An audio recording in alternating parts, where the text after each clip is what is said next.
Kemudian Rehabeam pergi ke Sikem, sebab seluruh Israel telah datang ke Sikem untuk menobatkan dia menjadi raja. Segera sesudah hal itu kedengaran kepada Yerobeam bin Nebat. Pada waktu itu dia masih ada di Mesir, sebab ia melarikan diri ke sana dari hadapan Raja Salomo. Maka kembalilah ia dari Mesir. Orang menyuruh memanggil dia. Lalu datanglah Yerobeam dengan segenap jemaah Israel dan berkata kepada Rehabeam, "Ayahmu telah memberatkan tanggungan kami, maka sekarang ringankanlah pekerjaan yang sukar yang dibebankan ayahmu dan tanggungan yang berat yang dipikulkannya kepada kami, supaya kami menjadi hamba-Mu." Tetapi ia menjawab mereka, "Pergilah sampai lusa, kemudian kembalilah kepadaku." Lalu pergilah rakyat itu. Sesudah itu Rehabeam meminta nasihat dari para tua-tua yang selama hidup Salomo mendampingi Salomo ayahnya. Katanya, "Apakah nasihatmu untuk menjawab rakyat itu?" Mereka berkata, "Jika hari ini engkau mau menjadi hamba rakyat, mau mengabdi kepada mereka dan menjawab mereka dengan kata-kata yang baik, maka mereka menjadi hamba-hambamu sepanjang waktu." Tetapi ia mengabaikan nasihat yang diberikan para tua-tua itu. Lalu ia meminta nasihat kepada orang-orang muda yang sebayanya dengan dia dan yang mendampinginya. Katanya kepada mereka, "Apakah nasihatmu supaya kita dapat menjawab rakyat yang mengatakan kepadaku, 'Ringankanlah tanggungan yang dipikulkan kepada kami oleh ayahmu'?" Lalu orang-orang muda yang sebaya dengan dia itu berkata, "Beginilah harus kau katakan kepada rakyat yang telah berkata kepadamu, 'Ayahmu telah memberatkan tanggungan kami, tetapi engkau ini berilah keringanan kepada kami.' Beginilah harus kau katakan kepada mereka, 'Kelingkingku lebih besar daripada pinggang ayahku. Maka sekarang ayahku telah membebankan kepada kamu tanggungan yang berat, tetapi aku akan menambah tanggungan kamu. Ayahku telah mengajar kamu dengan cambuk, tetapi aku akan mengajar kamu dengan cambuk yang berduri besi." Pada hari lusanya datanglah Yerobeam dengan segenap rakyat kepada Rehabeam, seperti yang dikatakan raja, "Kembalilah kepadaku pada hari lusa."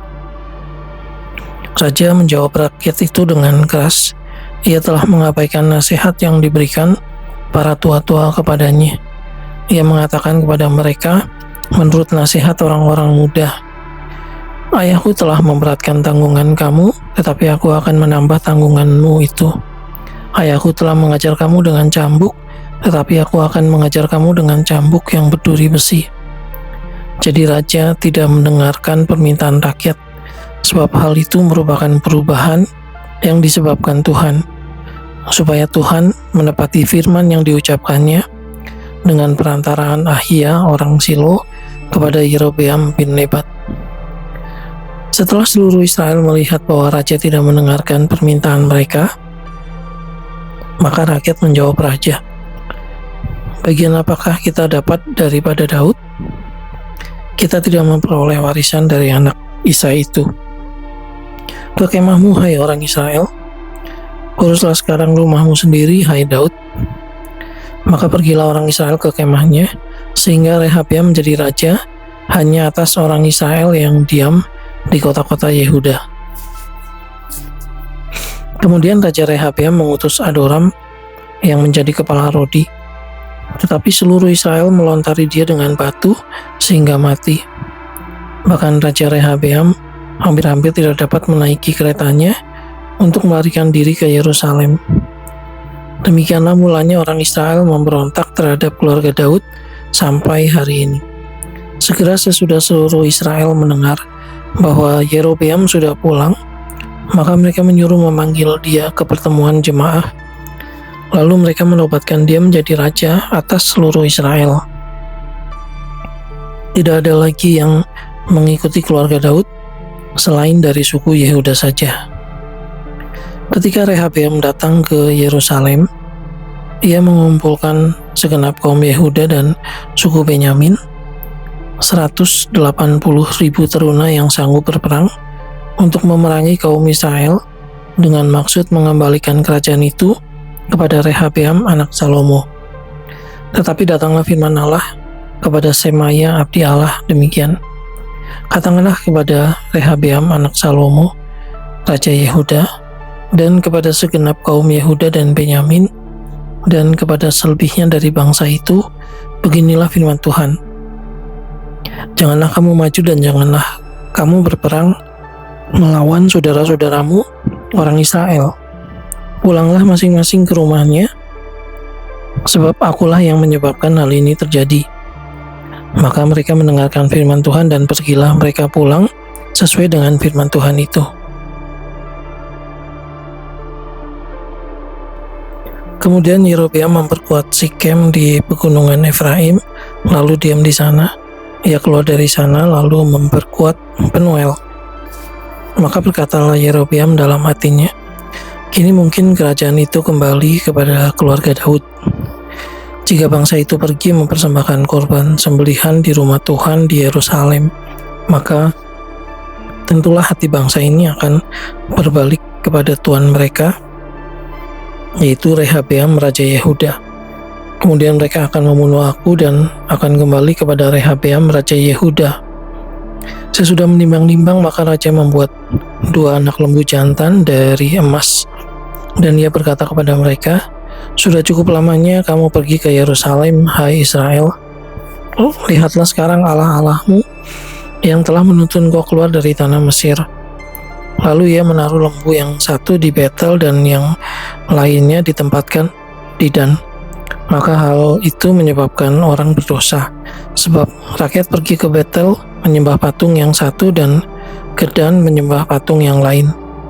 Ia membuat juga kuil-kuil di atas bukit-bukit pengorbanan dan mengangkat imam-imam dari kalangan rakyat yang bukan dari Bani Lewi. Kemudian Yerobeam menentukan suatu hari raya pada hari yang ke-15 bulan ke-8, sama seperti hari raya yang di Yehuda, dan ia sendiri naik tangga Misbah itu.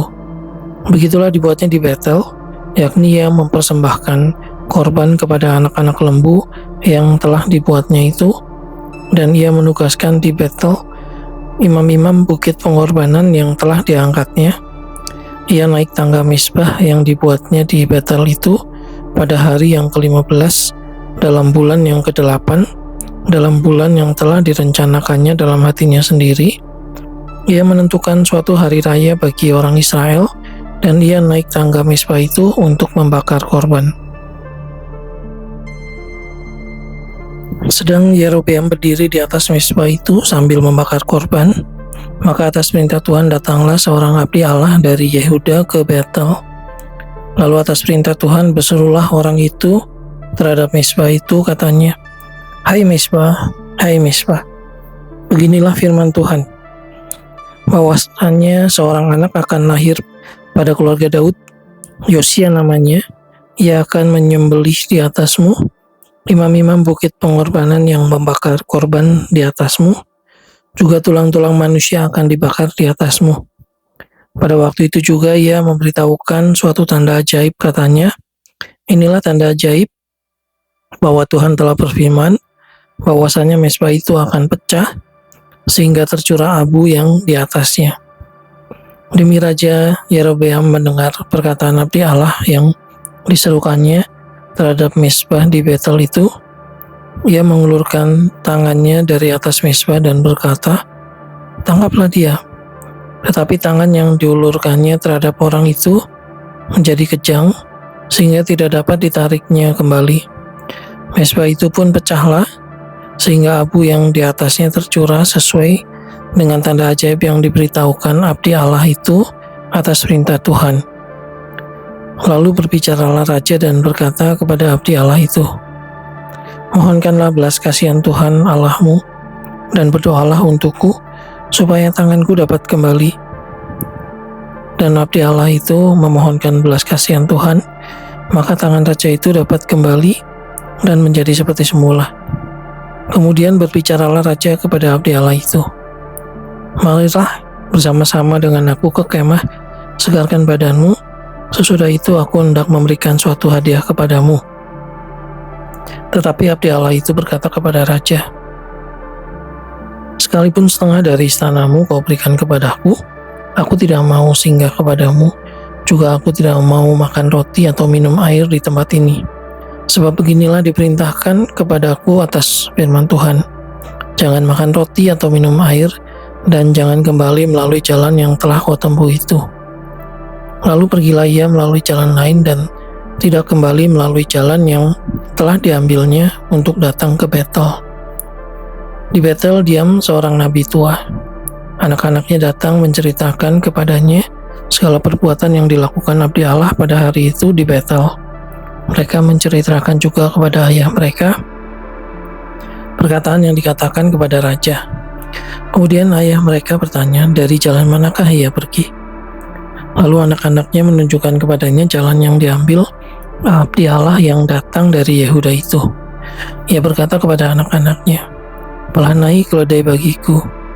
Mereka memelanai keledai baginya, lalu ia menunggangnya dan pergi mengikuti abdi Allah itu dan mendapatinya duduk di bawah sebuah pohon besar.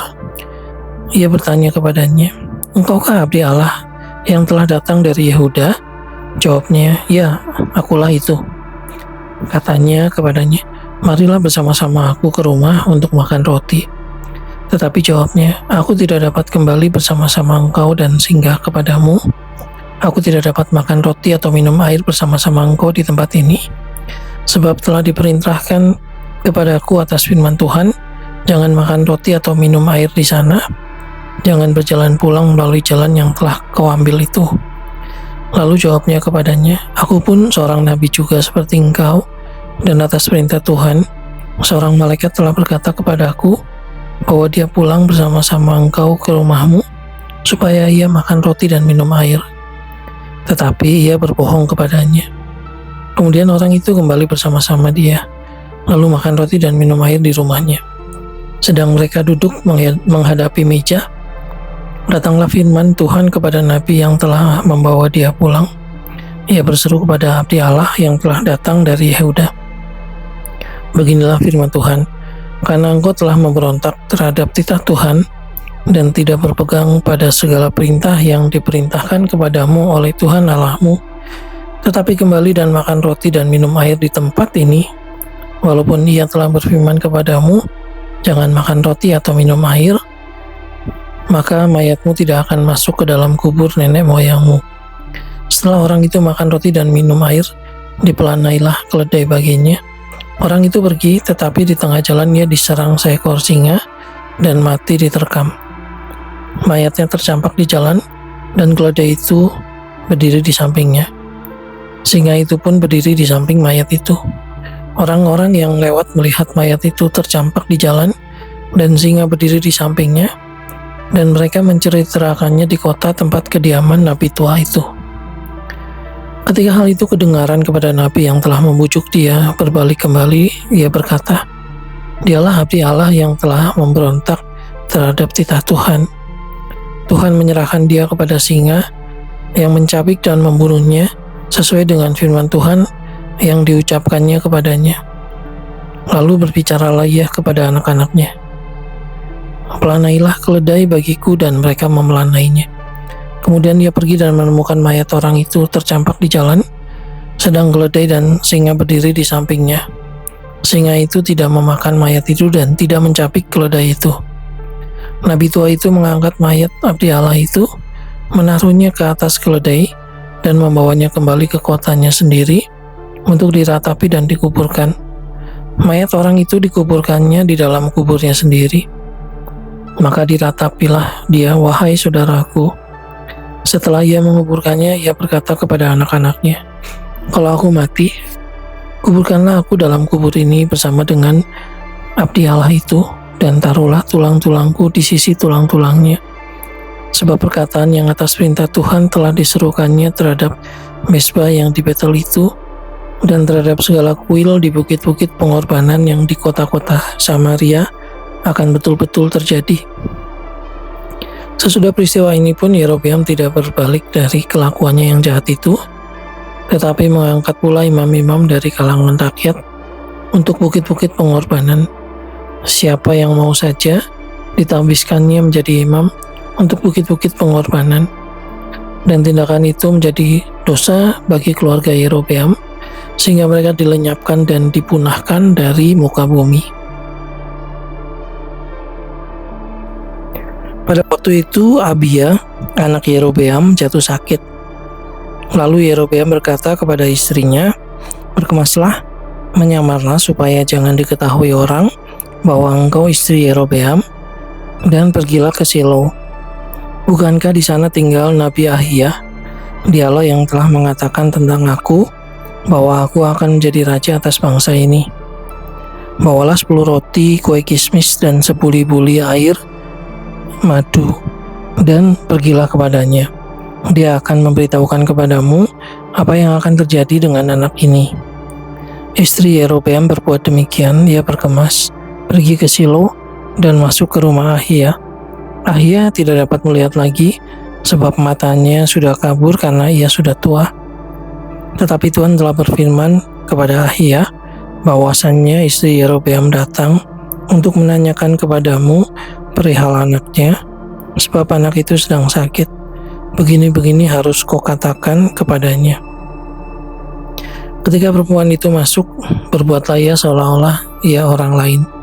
Tetapi segera sesudah ia mendengar bunyi langkah perempuan itu, sementara melangkah masuk pintu, berkatalah ia, "Masuklah hai istri Yerobeam, mengapakah engkau berbuat seolah-olah engkau orang lain? Aku disuruh menyampaikan pesan yang keras kepadamu. Pergilah katakan kepada Yerobeam, beginilah firman Tuhan Allah Israel. Aku telah meninggikan engkau dari tengah-tengah bangsa itu dan mengangkat engkau menjadi raja atas umatku Israel. Aku telah mengoyakkan kerajaan dari keluarga Daud dan memberikannya kepadamu. Tetapi engkau tidak seperti hambaku Daud yang tetap mentaati segala perintahku dan mengikuti aku dengan segenap hatinya dan hanya melakukan apa yang benar di mataku, sebab engkau telah melakukan perbuatan jahat lebih dari semua orang yang mendahului engkau, dan telah membuat bagimu Allah lain dan patung-patung tuangan, sehingga engkau menimbulkan sakit hatiku, bahkan engkau telah membelakangi aku. Maka aku akan mendatangkan malapetaka kepada keluarga Yerobeam. Aku akan melenyapkan daripada Yerobeam setiap orang laki-laki, baik yang tinggi maupun yang rendah kedudukannya di Israel. Aku akan menyapu keluarga Yerobeam seperti orang menyapu tahi sampai habis. Setiap orang daripada Yerobeam yang mati di kota akan dimakan anjing, dan yang mati di padang akan dimakan burung yang di udara, sebab Tuhan telah mengatakannya. Tetapi bangunlah dan pulang ke rumahmu. Pada saat kakimu melangkah masuk kota, anak itu akan mati. Seluruh Israel akan meratapi dia dan menguburkan dia, sebab hanya dia Allah daripada keluarga Yerobeam yang akan mendapat kubur. Sebab di antara keluarga Yerobeam hanya padanya lah terdapat sesuatu yang baik di mata Tuhan Allah Israel. Dan Tuhan akan membangkitkan baginya seorang raja atas Israel yang akan melenyapkan keluarga Yerobeam seperti kenyataan sekarang ini. Kemudian Tuhan akan mengajar orang Israel sehingga tergoyah-goyah seperti gelegah di air, dan ia akan menyentakan mereka daripada tanah yang baik ini yang telah diberikannya kepada nenek moyang mereka.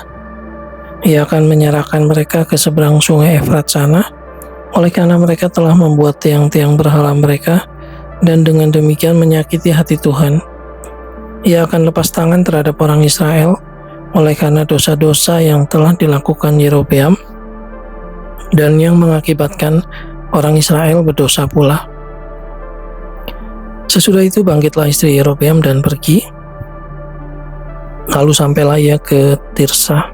Pada saat ia masuk melangkahi ambang pintu rumah, matilah anak itu. Mereka menguburkannya, dan seluruh Israel meratapi dia sesuai dengan firman Tuhan yang diucapkannya dengan perantaraan hambanya, Nabi Ahia.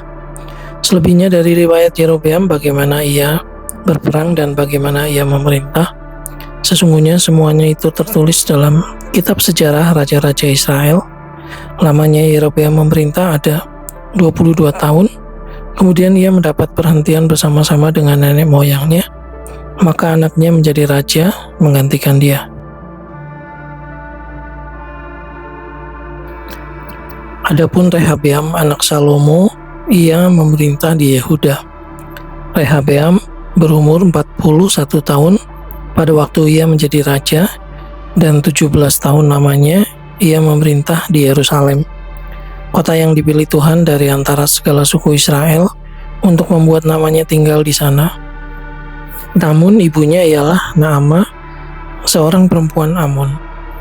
Tetapi orang Yehuda melakukan apa yang jahat di mata Tuhan, dan mereka menimbulkan cemburunya dengan dosa yang diperbuat mereka, lebih daripada segala yang dilakukan nenek moyang mereka, sebab mereka pun juga mendirikan tempat-tempat pengorbanan dan tugu-tugu berhala dan tiang-tiang berhala di atas setiap bukit yang tinggi dan di bawah setiap pohon yang rimbun. Bahkan ada pelacuran bakti di negeri itu. Mereka berlaku sesuai dengan segala perbuatan keji bangsa-bangsa yang telah dihalau Tuhan dari orang Israel. Tetapi pada tahun kelima zaman Raja Rehabeam, majulah Sisak Raja Mesir menyerang Yerusalem. Ia merampas barang-barang perbendaharaan rumah Tuhan dan barang-barang perbendaharaan rumah raja. Semuanya dirampasnya. Ia merampas juga segala perisai emas yang dibuat Salomo. Sebagai gantinya, Raja Rehabeam membuat perisai-perisai tembaga yang dipercayakannya kepada pemimpin-pemimpin tentara yang menjaga pintu istana raja.